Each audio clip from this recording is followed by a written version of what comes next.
How to remove rows with all missing or null values.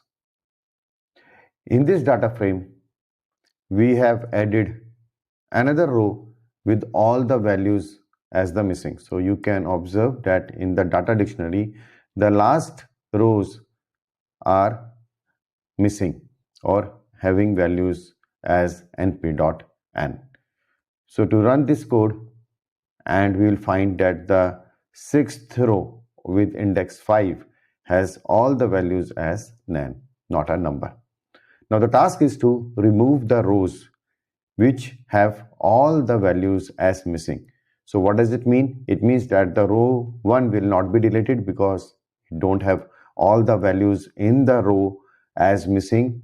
Similarly, row 2 will not be deleted because it has at least one non-null values as the name of Priya, and the row with index 3 also will not be removed. Same with the row index 4, but the last row will get removed because we are now using the dropna function to drop the rows if they have all the values as missing.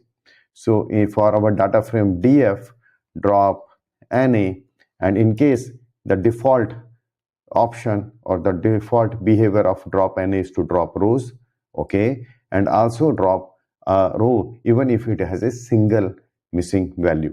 But we want the how option or the argument in from any which is default to all. Now this dropna function will drop the rows only when if all the values are missing, and also write in place equal to true to change the original data frame. So check the original data frame df, and we will find that all the rows are available there except the last one, the fifth one.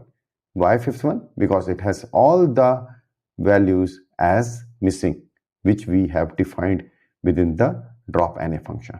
So this is how we can get rid of the rows which has all the missing values, or you can say alternatively that a row which don't have even a single non-missing value.